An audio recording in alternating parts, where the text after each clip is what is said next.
Malang, beginilah akhir tragis yang harus diterima prajurit angkatan bersenjata Ukraina.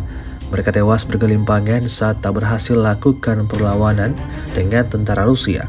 Rekamannya ramai dibicarakan warganet dan beredar di aplikasi perpesanan Telegram pada Jumat 5 April 2024. Salah seorang prajurit dari kelompok Rusia memeriksa parit musuh yang baru saja berhasil mereka rebut. Mayat tentara Ukraina dan senjata serta amunisi yang ditinggalkan terlihat berhamburan di arah ini. Sayangnya, dalam narasi unggahan tidak dicantumkan di mana peristiwa ini berlangsung.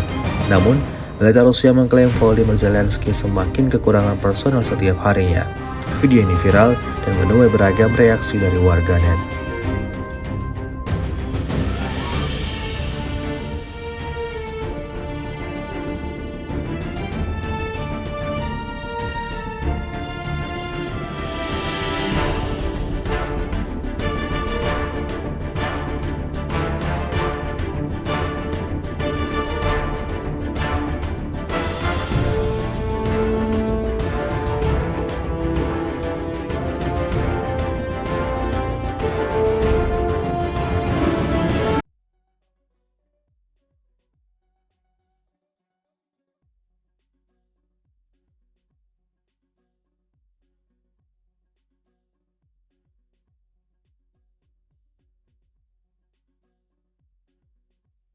Download Tribun X sekarang, menghadirkan lokal menjadi Indonesia.